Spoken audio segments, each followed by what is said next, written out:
Welcome to the Heavy Spoilers Show. I'm your host Paul, and in this video we're breaking down the Penguin. Take me. Episode 6 is now out and it's packed with Batman Easter eggs. There's also a clear direction they're going with the show, with the gang war mounting in Gotham. Them guys at them other YouTube channels don't even know your name, so come with us as we break down the episode.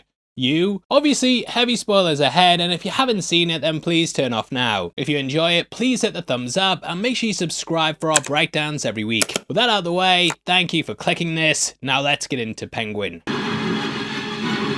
back Gotham. Okay, so we begin with Penguin asking who's got power in the city. Whether that's in terms of power being electricity or control over the streets, it's all kind of thematically playing into this episode. Cutting to a shot of the city, we can now see that we're hitting the winter. The series is of course taking place in November, with us also knowing a bit about the time of Batman 2. Matt Reeves has said it's going to take place in winter and pick up just weeks after the show. Happening right after this series ends, it's going to be a cold time in the old town tonight. Because of this, I feel like the Batman 2 is probably going to be Christmas themed. This is something they did in Batman Returns, and it could also open the door for several villains. The Long Halloween had an issue that took place on Christmas which centered around the Joker. It would also be nice to see Mr. Freeze, and there's lots of things they can do with the holiday. I know there are fan theories that Vic could become Mr. Freeze because he drank slush puppies and his name's Victor, but personally, I don't think that's the case. Who knows with the winter setting though, and we could end up with Vic being Mr. Freeze, though at that age I think he's more Master. Is it Master if you're below 18? Let me know below. Master Luke, sir. Either way, in the skyline we can see some of Gotham's famous landmarks. To the left hand side is the GCPD, which we can tell by the clock. This appeared in the Batman, with Batman gliding past it as he dived off the top. To the center right we can catch a single crane in the sky perched near a building. Due to the lack of other cranes in the skyline, I think this might highlight what this is. The place that where the bat signal's housed at is still under construction, so I believe that this is that area. In the far right, beaming like an almost golden building, we have Wayne Tower. You can see the two spires at the top which appear like the bat ears from the cowl. Penguin then asks if it's the Falcones that have the power, and we cut to the crypt. He says, "She don't even like a f***ing name." This idea of him saying people don't like their f***ing names comes up quite a lot, with him often saying their bosses don't know who they are. It's quite a manipulative tactic that we've actually seen him applying before. Jumping back to episode 5, he said this when trying to rally the troops. Luke Falcone didn't even know your f***ing names. So when he's saying it later on, it's quite clear he's just repeating the same tactics. It's also important that he still says the Falcones. Sofia is going under the name Gigante now, so it's kind of belittling her to keep calling her that. Oz doesn't like being called Penguin, and it's showing that he also gives the same thing back. The crypt is also symbolic as well, as it highlights the family's on its way out. This is then reflected in Blackgate, which we see as Penguin brings up the Maronis. Sal is out now, but his son and wife's dead, and thus he's hanging on by a thread. I do wonder again if him being out in the world, it's gonna lead to a trial coming down the line. In case you don't know, it was actually at his trial where he threw acid in Harvey Dent's face. This turned him into Two-Face, and they could be setting up that whole arc here. They did sort of cover it in The Dark Knight, but they had Maroni on trial, and then the guy tried to pull a gun on him. It was all just a fake out, and he of course got his face messed up in different ways, so it could leave Reeves an opening to do it for real in the films. Though they did do it in Batman Forever. Now he then asks who really has the power, which is when we cut to the tunnel. This scene was shown in the mid-season trailer, and obviously it's been used for a reason. This is how Bruce got about in the Batman, with him using the service tunnels in the city. This all led to Wayne Terminus, which is what he used as his base. This lay directly below Wayne Tower, so it allowed him easy access to his home. It always felt to me like it was building off Batman Begins, where the monorail connected to the tower. Here though, it was all underground, and as we learned, it had been completely abandoned. What it allowed Bruce to do was get a means of moving through the city undetected. This meant he could pop up anywhere without alerting people to his presence. It's something that they adapted from the Nightfall arc, as there the Batmobile was running on the train tracks. This allowed it to move quickly through the city without it getting blocked by traffic jams or even just stoplights. So it's a very clever way of moving things about, and again back to that mid-season trailer, a lot of people thought this was showing Bruce on his bike. It's easy to see why too, and it's clear this shot's been used for that reason. The bike, helmet and clothing look similar, and it's using a means that Bruce has used before. However, as we see, this is actually Vic. This highlights another theme in the show and how things have been subverted and twisted. We talked a lot about the renewal fund and how criminals have used it for their own ends. The subway was also built by the Waynes, likely using the money that the fund gave the city. After being abandoned though, it's been used by the criminals, so it's another thing that's helping to destroy the legacy. Now even when Oz is advising them on where they got the cash, he says, Remember, if somebody asks you where you got this cash, I say construction. construction.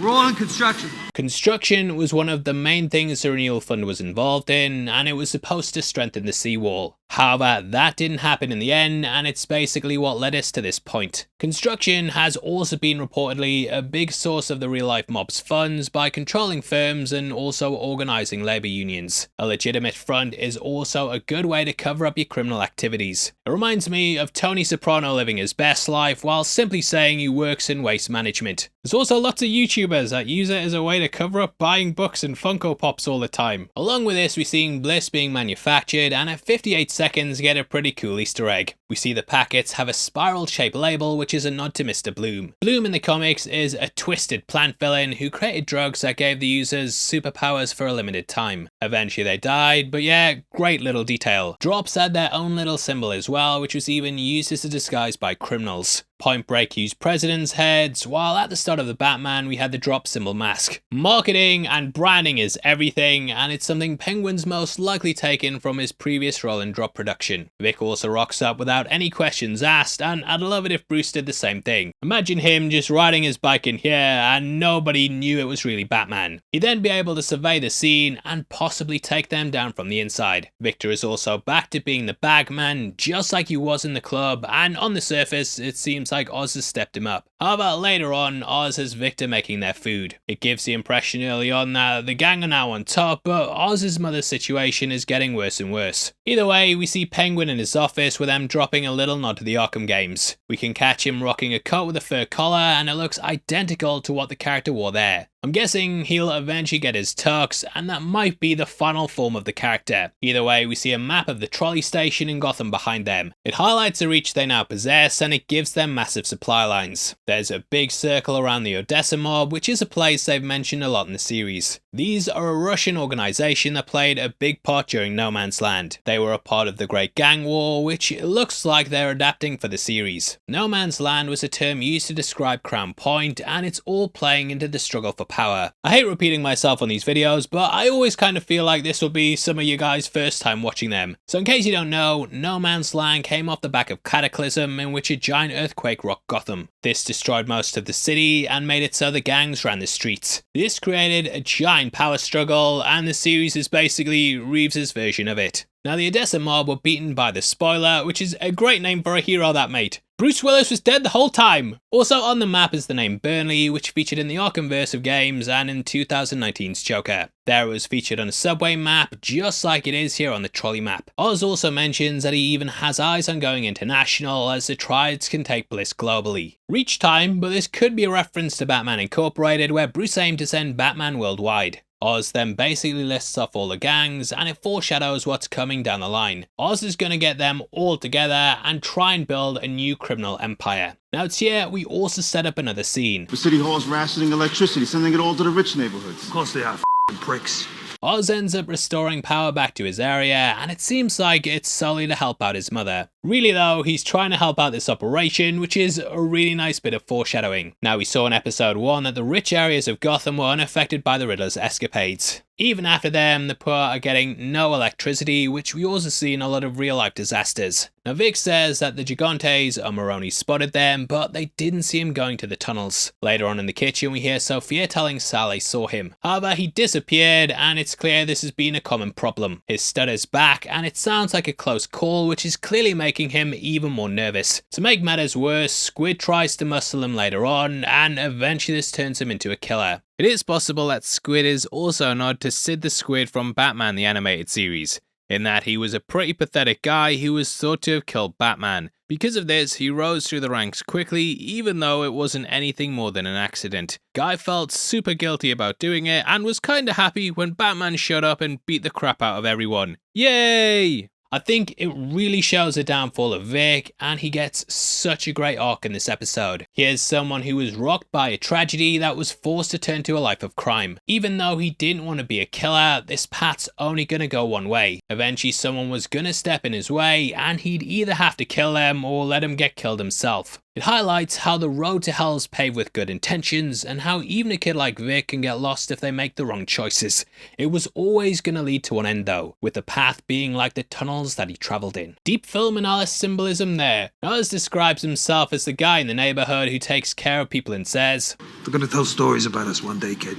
saying their names are gonna live forever. It highlights the kind of man he wants to be. Oz is obsessed with Rex Calabrese because that's who he idolized growing up. All he wants to do is fill that guy's shoes, and I do feel he'll be revealed to be his father. So far we haven't met Oz's dad, and Francis never talks about who it was. So I feel like it could be revealed as being Rex, and that would explain why Oz is the way he is. Now even if he's not, this absent father explains why he looked up to Rex. He was the guy on the block that took care of everyone and was a father figure to many. So it makes sense he'd want to be that too, while he also becomes like a father to Vic. Fathers, guidance, leading children, it's all themes of the season, with Carmine of course having a hand in it too. This could also be some chilling foreshadowing, as names and legends live on in Gotham. It could be setting up one of their names to be legendary in a bad way, as Victor could be the final sacrifice Oz makes to become the Kingpin. It's at this point that we then cut to Falcone's mansion, which is now more lifeless than we've seen it before. Normally you have cars outside and armed guards patrolling, but here the place looks completely vacant. It's cold outside, but inside it's hot and heavy, with Dr. Rush tied to a chair. Scratched and in a submissive position, it's sort of turning him into Sofia. This is how he had her in Arkham, but now the tables have turned. I also wonder if Sofia likes this sort of thing, as it's kind of like how she had Oz during episode 1. There he was naked and tied to a chair too, so yeah, might be her favourite position. Either way, it clearly shows dominance and her wanting to get back control from the men who took it away from her.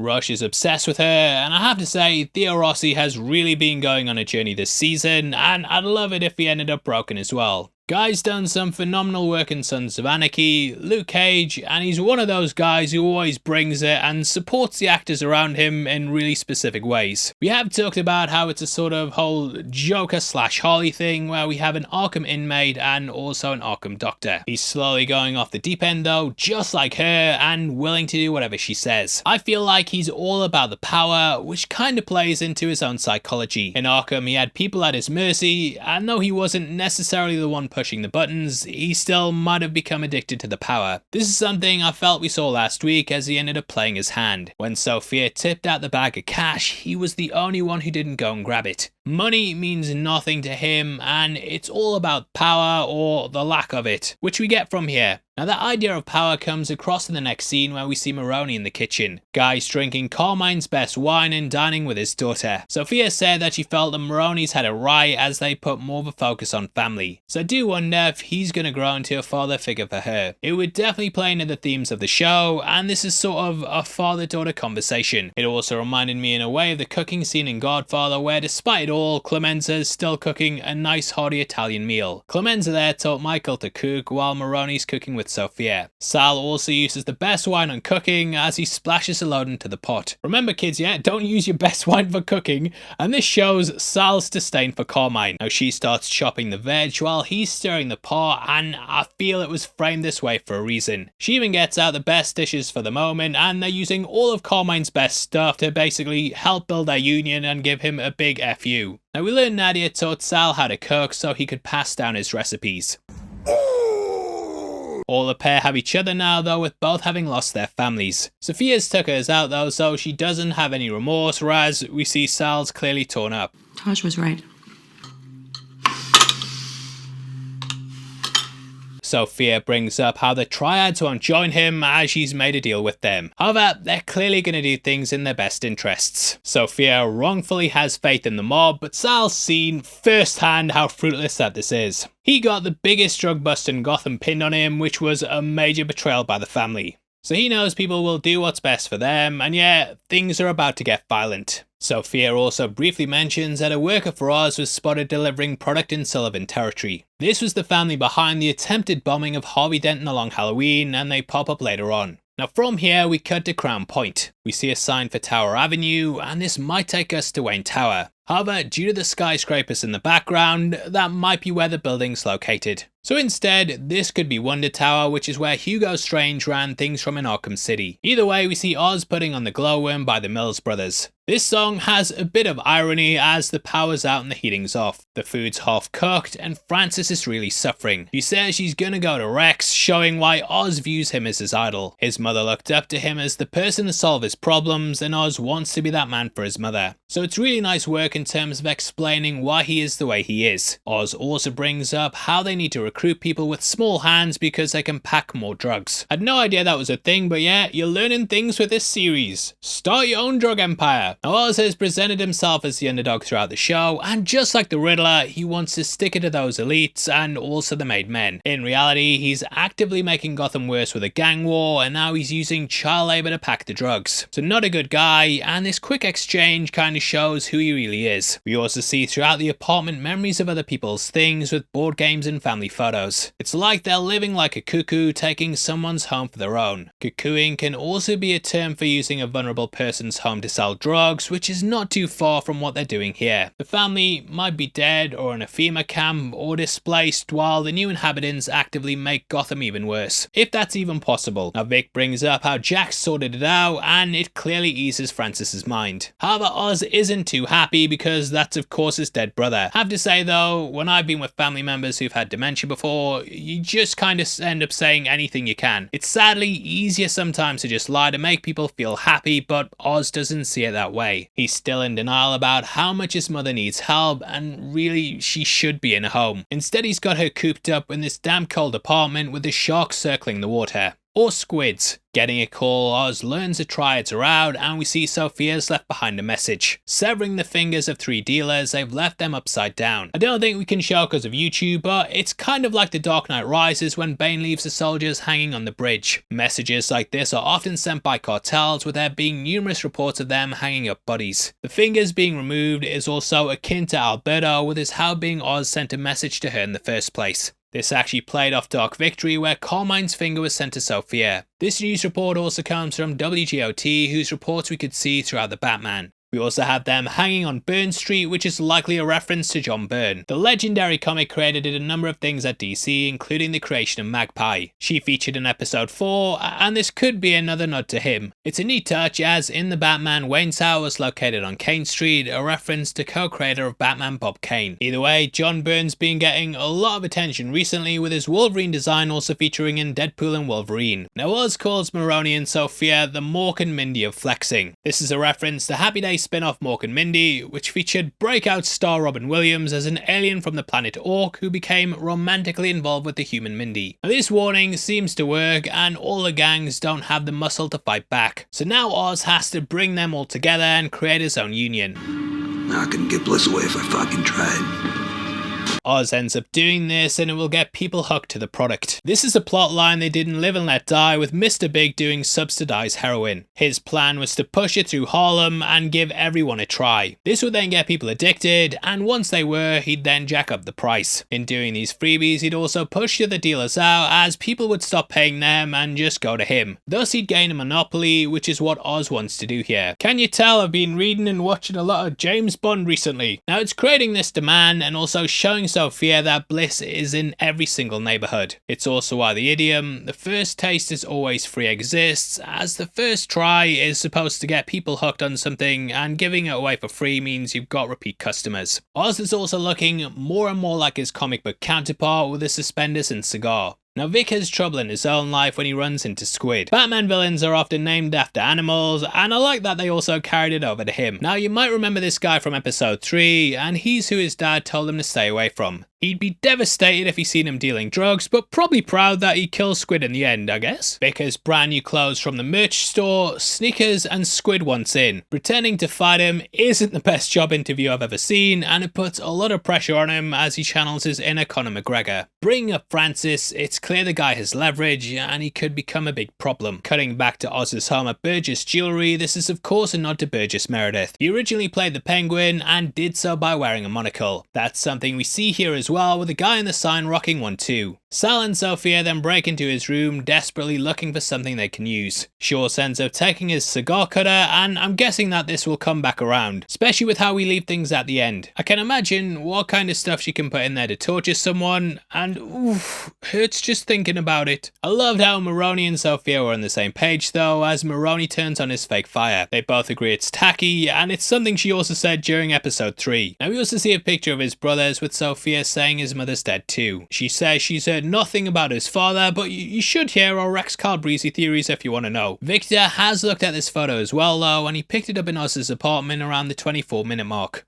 Now Sofia finds a photo of Eve with a personal message. It says last song was for you, and has her holding a mic. I'm guessing that she aspired to be a singer, but unfortunately didn't get too far. Gotham can take your dreams and aspirations and then crush them into something unrecognizable. Kinda sad thinking she had to turn to what she did when she likely just wanted to entertain. It's kinda like how Vic, Sofia and so on, they all had their own dreams as well, but they all got swallowed up by the city. The only person who seems like they wanted to be a gangster from the start is Oz, which is likely down to his mother. She played Gloria on TV last week, and yeah, she's just fixated on the life of the mob. Still though, it doesn't end up well, and he catches her lying in a freezing cold bath. There's also bruises all over her body, and all that lies ahead is misery. We then get such a touching moment in which she breaks down and talks about how the dementia keeps on taking, begging Oz to euthanize her. If it goes too far, I really don't think she's gonna make it through this season. Whether that's by Oz's hand or from Sofia, I don't know, but I think he at least wants her to see he's made it before she ends up passing. So it puts pressure on him to not only get the power on, but also make it to the top before her mind goes. It's such a good scene, and she makes her promise to kill him. I know in these reviews I've kind of focused on Colin Farrell and Milioti, but the supporting cast have been brilliant as well. Deirdre O'Connell kills it in this moment, and it all kind of explains her relationship with Oz. She puts these constant burdens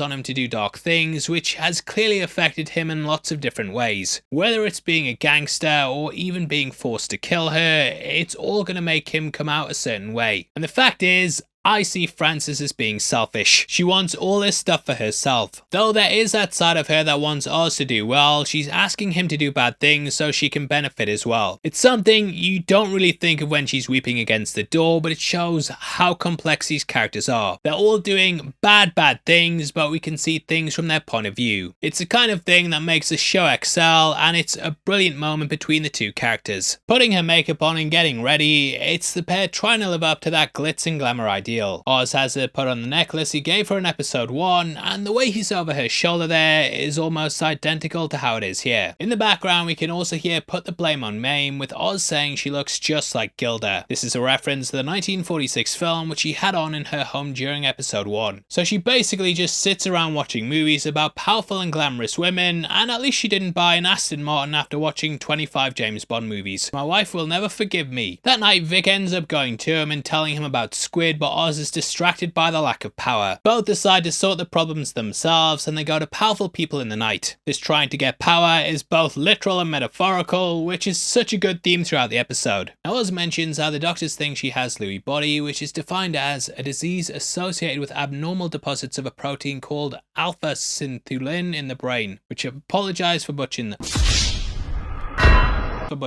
The reason Oz has kept his mother's secret is so stark here though. Oz is in his head over the scene with his mother, and he pays no mind to the immediate threat with Squid. It could also be Oz saying without saying to Victor, just sort your problems out yourself. This makes it an obvious pathway to him to step up even more. Across the bay they can also see the bright lights of Gotham, and it highlights what Oz really wants. From here we jump across town and see Sofia going to Eve's people looking for answers. We get the two who showed up in episode 1, who of course know Oz and Eve. They play coy, but Roxy's been there waiting, and she sends Sofia up to Eve's room. On the newsstand we can also see a sign that says Terry Bella. I couldn't find her IMDb credits listing her on the Penguin, but she's done set decorations across a number of shows, so I'm guessing that she was part of that too and snuck her name in. You cheeky little rascal, Terry. Meanwhile, Oz is spying on the people who run the city, and he goes to Councilman Haiti. Haiti is portrayed by Reese Corio, who played Billy Walsh in Entourage, and he also popped up as a magician in She-Hulk. Haiti was who we seen the file on in the safe in episode 1, and Oz ended up sending him a note. Clearly he hasn't responded, so Oz has to do things the hard way. In the comics, Councilman Haiti was an extremely corrupt politician, and in the New 52 he became the mayor. He actually hired Firefly to commit arson so his construction company could get contracts for repairs. We know from earlier in the show he's part of Bella Real's team and is likely going to be a weak link in her chain. Guy's been paying off his gambling debts with city funds, and this is leverage Oz has over him. He gets him to agree to turn on the power, which is how we end the episode. I also loved how after using the pliers on Haiti, he says, "It's just your nose, give me a tie." This makes it seem like he wants to clean him up, but instead he just cleans up his pliers. Remember kids, clean your tools. Cooking lessons and DIY tips in one video. Now go clean your room, son. Also on the phone we hear the head of the Sullivan gang, who we mentioned were the Irish gang in Gotham. We get mirrored scenes with the interrogation here, which is sort of reflected with Sofia. There they just talk things out though, with it being woman to woman. Here Oz is brutal and violent, and to me it highlights why he's likely gonna win. Oz has zero compassion, whereas Sofia does. It's this that made her blind to her father, and she went to him to try and talk it out. He had her shipped off to Arkham, and she's still willing to play nice. Oz might not have been as nice if the positions were flipped, and you really can't leave anyone who's a potential enemy. That's something we see particularly with Vic. Initially he goes to pay Squid off and he promises to get him money every week. He can't take him into the organization though. Squid doesn't take kindly to this and he throws the money back in his face. So he's gotta go, mate, just give me the gun and I'll fucking do it. Also, I love how Squid calls Penguin the Wizard of Oz. He's the guy nobody sees and he's pulling the strings. Great line, and yeah, you should have just took the free money. Squid says he'll still work with Oz, but guys like this obviously can't be trusted. He'll go to whoever has the most money, and you can totally see why Vic did what he did. You a man now? And it definitely feels like that's part of it. Vic shoots him, but he doesn't even get a clean shot. Guy hits him in the neck and he bleeds out slowly. I love how Vic's face also tenses up as he pulls the trigger, and it highlights how he's really out his depth. Like watching him apologize to Squid, you just know the guy didn't want to do it. Later on we then see him in the apartment with blood on his trainers. Guy thought he left no trace, but this is always gonna stick with him. Now if you want to clean up your clothes and be part of the Penguin gang, then definitely check out our merch store right below the video. To celebrate the series, we've got our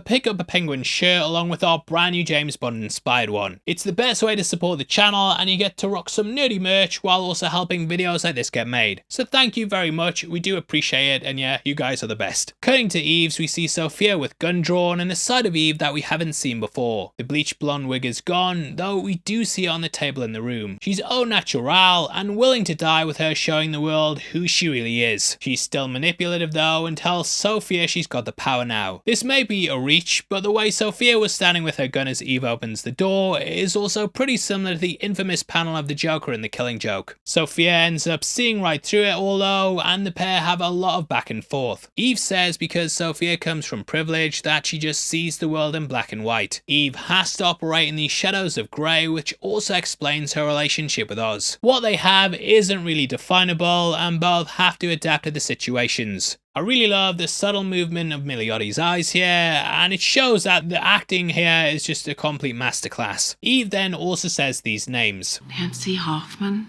Yolanda Jones. In case you don't remember, these were the victims of the hangman which Summer Gleason was investigating. People still think Sofia did it, and this is when she tells her the truth. It shows how Carmine's influence still exists and how it's not been exposed in his death. Sofia is still just in the shadow of her father and unable to break out from her dad's influence. Instead of seeing Eve as an opposite though, she sees someone who's been kept in the dark by men. Oz of course knew Carmine was the hangman, and we learn that he didn't tell Eve. Even though they were girls she cared about, he still helped Carmine cover it up. So yeah, it shows her who Oz really is. Now in this moment, Eve sits down and we see the two sitting opposite. I feel like this was done for a reason, in order to build off the scene with Alberto in episode 1. There he and Penguin sat opposite, with him shooting him in the head. Here it's a similar setup, but Sofia decides to go the other way. Eve was used as an alibi to hide his murder though, so it reflects that really well. However, this was unbeknownst to her, and she didn't realise what she was covering up. In the end, she begs Sofia here to spare her friends, and I think this is what wins her round. She could easily go and kill these other girls, but this would be just like the Hangman. That's not who Sofia is, and she sees the sisterhood in full effect. Eve won't betray her girls, and they won't betray her either. This is something Sofia's never had, and her family signed letters saying she was crazy. So Sofia spares her, and what an incredible scene. Leaving her alive, Eve gives up Crown Point, which is a pretty big betrayal. I wonder if Oz is going to kill her in the end, because if he finds out, then there's going to be trouble. The location is at the zoo, which we see the sign for later on. I did wonder if this was a subtle nod to Batman Returns, as there the Penguin's base is in an Arctic zoo. Vic then arrives late, but Oz has proudly handled his problem. Instantly he realizes he's killed his first person, and Oz ends up proud. Cutting across to the meetup, we then get a sort of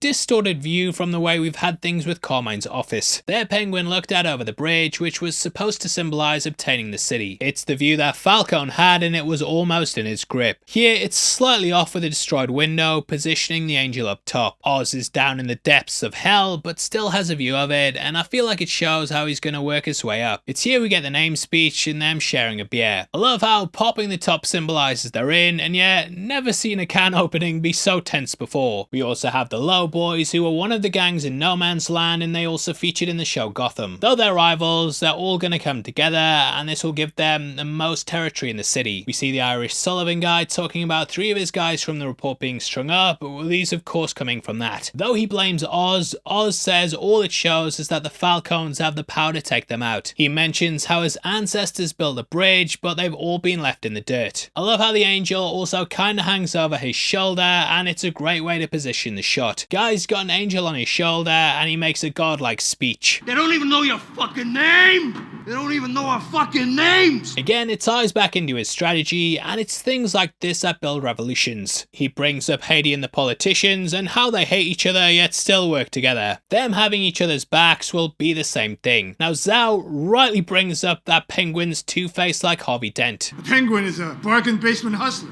I love the way Oz is clearly agitated by being called the Penguin, and he's got to keep it together. I feel like this is him getting ready to betray him though, and when it comes down to it, he'll probably kill Zhao. Zhao's there with his second in command, so it should be an easy replacement. Oz also brings up how he has a code, which is pretty much looking out for himself. Guy will do whatever it takes, and in the end the gangs are united. It's a triumphant moment that seems like a big win that's married with the power coming on. The Glowworm song plays again, which is symbolic, and together Francis and Vic dance. It's similar to how Oz and Francis danced earlier in the show, and it finally gives us some happiness. However, it's cut short, and I love how you can hear Sofia breaking in.